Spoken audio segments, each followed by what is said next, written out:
Results of vaccine clinical trials on children still pending. US exports 60 million AstraZeneca doses from next week.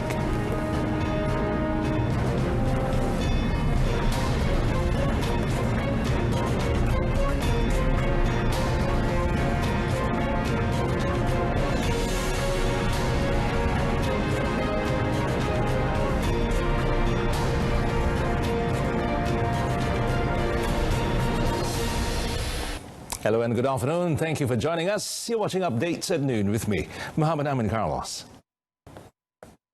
Well, issuing of compound notices under the Prevention and Control of Infectious Diseases Act 1988 or Act 342 must be carried out in accordance with guidelines set by the government. Now, Minister in the Prime Minister's Department for Parliament and Law, Dato Sri Taqiyuddin Hassan, said the government had formulated guidelines on the amount of compound to be imposed and the reduction rate to guide the authorities in enforcing compliance with the prescribed SOPs. Well, in a statement today, he said according to the guidelines, a license holder and owner of premises who fail to comply with the stipulated operating hours has committed an offence under Category 3 and can be imposed a maximum compound of 10,000 ringgit. He explained that offenders are given a reduction rate of 50% if they pay the compound within 7 days and 25% if payment is made within 14 days. Dato Sri Taqiyuddin said amendments to Act 342 were made to increase the compound rate that can be imposed for an action or act that can cause the spread of COVID-19 in the country. And he said the action to impose compound for offences under the law was to prevent and educate offenders to make them equally responsible in the fight against COVID-19. The government is awaiting data from pharmaceutical company Pfizer regarding their clinical trials of its COVID-19 vaccine conducted on adolescents aged between 12 and 15. A national COVID-19 immunization program PICK coordinating minister Khairi Jamaluddin said so far the American company was the only company that has preliminary test findings on the group.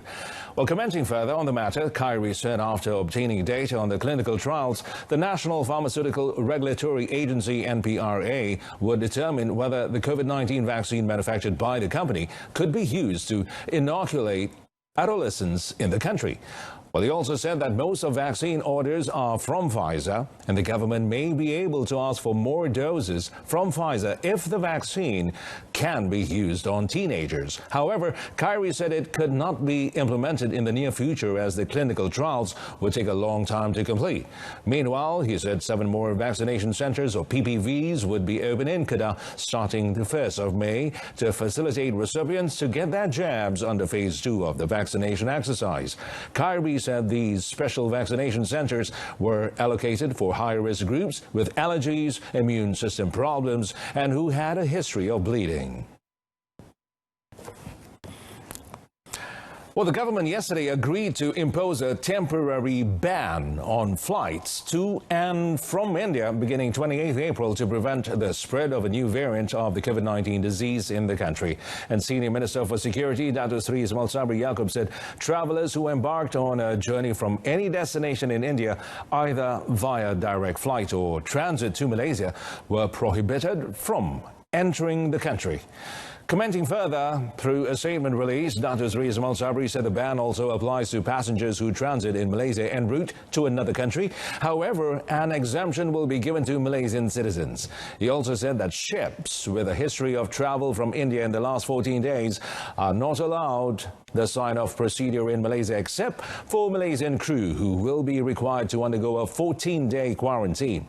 Well, he said the temporary ban was also imposed on Indian citizens who held valid temporary employment visit passes or PLKS for Malaysia, as well as students and business travellers. The senior minister added that Malaysians, including students, employees, spouses and children of Malaysians living in India, as well as members of religious groups who were in the country, are allowed to enter the country with a mandatory 14-day quarantine procedure at gazetted quarantine stations. On another note, Dato Sri Ismail Sabri, who is also the Defence Minister, said the ministry plans to add 13 more fast interceptor crafts known as FICs, costing over 120 million ringgit to further strengthen the security of Malaysia's waters. Well, he said the Royal Malaysian Navy RMN has received 6 such boats worth 80 million ringgit on 19th March. Well, Dato' Sri Ismail Sabri said this is the first phase of the FIC delivery and the Defence Ministry plans to add another 13 soon. And he said the FICs will help the entire team not only under Obbenting but also other security tasks. The FICs built by Gading Marine Industry Malaysia Sendirian Berhad GMI have been placed under the Fast Combat Boat or FCB Squadron and tasked with providing maritime support to naval ships under Obbenting to increase monitoring and intercepting abilities in shallow waters. The FICs are equipped with 2 main engines utilizing a water jet propulsion system and are capable of reaching a maximum speed of over 15 knots. Managed by a 5-man crew, the FIC is capable of carrying up to 8 Quick Reaction Force or QRF personnel at any one time. Elaborating, Dato' Sri Ismail Sabri said the Navy would use 6 boats throughout the country's waters, including Sabah. Meanwhile, when asked on the status of Littoral Combat Ship or LCS project that has been suspended for the past 2 years, the minister said the matter would be brought to the Cabinet's attention soon. In December last year, the Defence Ministry was reported to have launched an in-depth investigation into the failure of Bowstead Naval Shipyards in Sendirian Berhad BNS to deliver 6 LCSs worth 9 billion ringgit to the RMN. And according to initial plans, 2 of the 6 LCSs were supposed to have been delivered, but as of 30th July last year, not a single ship had been completed.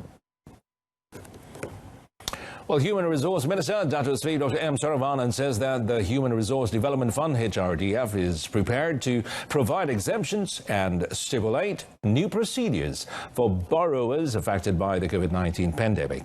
Well, he also urged borrowers to discuss with the HRDF on reconstructing their loans. Mereka yang ada masalah untuk membayar balik, bolehlah berjumpa dengan pihak-pihak PDBK supaya kita dah sempat mengaturkan satu prosedur baru. Mungkin mereka perlukan sedikit kelonggaran dan sebagainya. Kita sedia dan rela untuk menyemak semula. The minister also said that although HRDF has appointed collection agencies, he is against the agency to take drastic action through coercion. Well, through a 6-month promotion that began in October last year, the HRDF has recorded 46.83 million ringgit in loan repayment collection, involving 4,857 borrowers. On another note, Dato' Sri Dr. Saravanan said there is nothing wrong if the Social Security Organisation, SOCSO, asks its staff to help promote the agency's activities and products. He instead urged all SOCSO staff to be honorary ambassadors for the products and services offered by the organisation.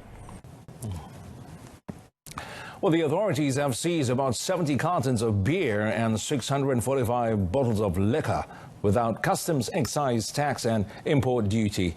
5th Battalion of the General Operations Force, or GOF, Simpang Renggam Commanding Officer Superintendent Diminawang, a 28-year-old woman, was also arrested during a raid on a premise at Jalan Lembah 44, Taman Desa Jaya in Johor Bahru. Well, he said a vehicle believed to be used for distributing the contraband liquor was also seized. The seized goods were estimated to be worth about 127,000 ringgit. The goods, along with the female suspect, were brought to the Sri Alam Police Headquarters for further actions, and the case is investigated under Section 135 of the Customs Act 1967. Well, over in Kedah, Malaysia Maritime Enforcement Agency MMEA managed to foil an attempt to smuggle over 500 kilograms of ketum leaves. Now, Kuala Kedah MMEA Director, Maritime Commander Nur Azrianti Ishak, in a statement said the seizure was made when MMEA personnel were making their patrols during Up Aman in the Kuala Kedah waters early yesterday morning. And according to Commander Nur Azrianti, the patrolling personnel detected a fibre boat without legitimate registration number suspiciously leaving Kuala Kedah estuary. The suspect then jumped into the sea and swam towards the nearby swamp area. Inspection on the boat discovered a plastic, or rather a black plastic bag containing katum leaves estimated to be worth about 90,000 ringgit, believed to be smuggled to the neighbouring country via sea. Commander Azrianti said the total seizures made, including on the fibre boat and its engine, were worth about 140,000 ringgit. The seized goods were then brought to Kuala Kedah Maritime Jetty for further action, while the case is investigated under Section 30, Subsection 3 of the Poisons Act 1952. In our top story, results of vaccine clinical trials on children still pending. To join us again tonight at 10 p.m. on My Freeview Saluran Berita RTM channel 123, where you could also stream the news via YouTube or RTM Click web portal and mobile app. Before we go, let's take a sneak peek at the upcoming Marvel Studios' Shang-Chi and the Legend of the Ten Rings, coming to cinemas in September this year. I'm Mohammed Amin Carlos. Bye for now. Stay tuned to TV2.